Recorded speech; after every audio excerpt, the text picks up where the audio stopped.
Is there anything more American than a home run?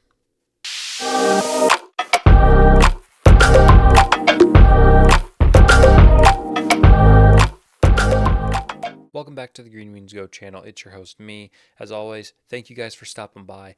Last week was crazy. Are you kidding me? 1.3K views on a video I filmed in a Wisconsin Airbnb closet. Okay, that's absolutely bonkers. So we're back here, got a little bit better sound quality, a little bit better camera quality. So happy that you've joined us again.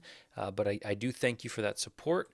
And if you guys feel generous enough to drop a subscribe, a comment, a like, it does help me a ton, whether you believe that or not. So if we go ahead and peek at last week, we hit 3, not great, but I know last week was tough for everybody. So if we look forward, look at this week, I want to quickly go through what this sheet means for those of you who may be new here, and then we'll get into the picks. So I list all the games here with the photos. I list the pitcher who is slated to go.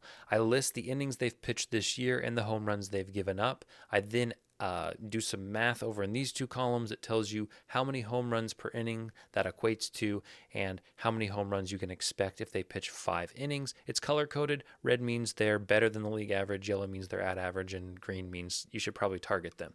I then give Ballpark Pal's projected home run data. Ballpark Pal is a website.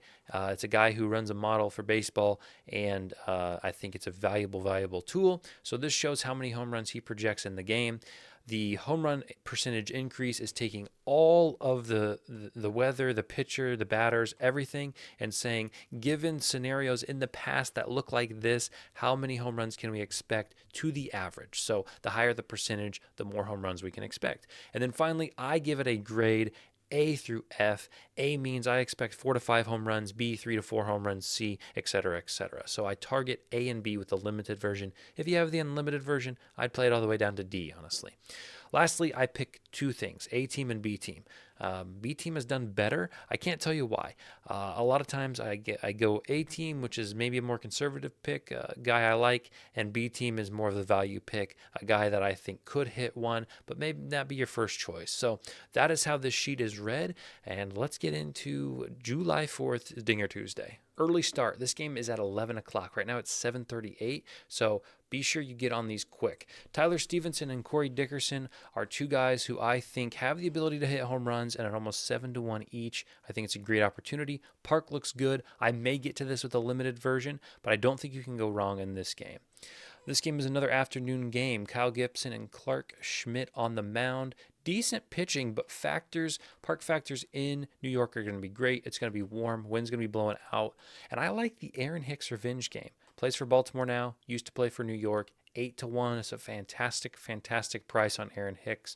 So we'll go ahead and take that. And then Billy McKinney at 8:30 for the Yankees, I think, is a good spot for a batter who's been hot. So this is definitely a game I will play this week. St. Louis and Miami. I wanted to target 2 Miami guys, and I just couldn't find 2 Miami guys I liked. So I did lock in, or I would lock in Jesus Sanchez if I were to play this game. And Tommy Edman, I think, at 8:30 is a good price for an indoor stadium. Afternoon game, guy who should be leading off.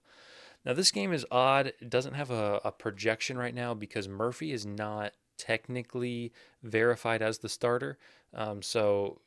Proceed with caution here. I wouldn't touch the game anyway because of the conditions, but if I did play it, I would target 2 Texas guys just because Dunning has been phenomenal. As you can see, 80 innings pitched, only 5 home runs this year. So Simeon and Garver are who I would play. I'd probably play Garcia, but I do think his line is going to be way too low for the conditions, especially after hitting one yesterday. So no odds out on this. I'd play him no matter what. But I'm not going to touch it anyway.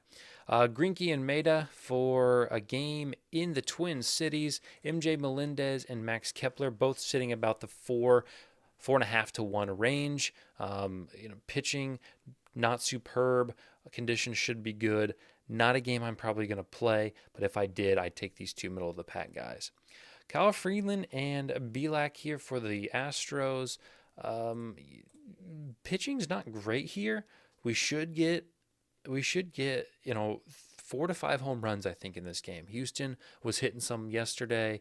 They get us. They get us. Actually, they were on the road. They're at the Rangers. So they go back home. Dubon, check the lineups because he may not be in, but if he is in, I like him at this number. He's a guy who usually leads off for the Astros. So 6.5 to 1, about 7 to 1 is a great price, and Alex Bregman at 440. Can't go wrong there. I do think we can get 3 to 4 home runs in that game. This game in Arizona is one I'm going to skip. Marte has been hot for us. I think last week may have been the third week we've hit on Marte. So something about Marte and Tuesdays. I don't know what it is. I don't know what's in the air on the Tuesday for him, but whatever he's doing for his routine's working. Marte and Nimmo, not a game I'm playing. Those are the targets I had if I had the unlimited version. This game's very interesting. All right, yesterday the Cubs and the Brewers played an afternoon game, and they put up 14 runs with 0 homers, which is pretty wild. And I'm going to go two opposite ends of the spectrum here with Morel at 3.5 to 1 and Nico Horner at over 10 to 1. For a guy who's had 5 home runs on the season, I think there's tremendous value here. Another guy who leads off, another guy who's going to see 4 at-bats, and it's a price that I could not pass up. So this is a game that I probably will play with a limited version, or at least highly consider. So it's something I would watch. Flipping over to the later slate, and by later I mean we're still in the afternoon here. A lot of early games, like I said. Aaron Nola and Zach Eflin, who you think pretty good pitchers, but they've given up a combined 27 home runs. So maybe there's some opportunities. Luke Raley and Wander Franco, 2 Tampa Bay guys. I am targeting Nola in this matchup to give up more home runs. These would be my 2 plays for that. Flip my face over here. Sorry. This game in San Francisco, as always, San Francisco is a difficult park to hit home runs in. Very rarely do you get over 3 in a game there. Win is projected to start, not confirmed, so lines are not up for home runs right now. But Mike Ford and Jared Kelenic, I would target in this game. Not a game I'm playing. This game is very tempting to me, and I think it's going to be one I get to just because of the fact that Sears has given up almost 20 home runs on the year, and Skubal, is that you? I don't know if that's actually how you pronounce that. Is coming back off of an injury, first game since August of 2022 when he was pitching pretty well. But I just think in a first game back, he does have a soft matchup, but I think it's an opportunity. So Brent Rooker has been as low as plus 165 to hit a home run this year. He started off tremendously hot. He's cooled off a bit. So, at 470, I think is a great price. Spencer Torkelson for Detroit, 400 is another good price. Ohtani and Musgrove, moving on. Not a game I'm playing, but I would play Soto and Cronenworth if I were to have the full version. Game in Cleveland, we have Allard and Bieber on the mound. Allard, another guy who has not pitched much this year. Albies and Harris, they're giving a great price on Harris, who's been hot lately. We hit him last week. I saw 7 to 1. I thought, let's run it back. So, good price there. Probably not one I get to, though. It'll be close. It would be a consideration. If I play some of these early games, I'm not at my cap 50. I still have some room. It's maybe one I play.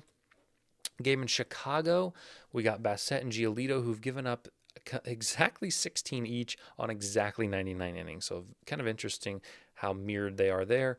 Barchot at 390 and Grandal at 630. Conditions look good. It is a game I will play with the limited version. And finally, the game in Los Angeles to end the night, to celebrate the 4th, to say Happy Independence, America. David Peralta at 680 and Freddie Freeman at 4 to 1 would be my plays targeting Ortiz here. So I'll zoom this out so you can get a full scope, full view if you want to screenshot, if you want to do whatever. As always, I appreciate you guys for stopping by. If you can like, if you can subscribe, helps me a ton. Share this. Don't Jason Pierre-Paul yourself tonight, and I hope you have a happy 4th.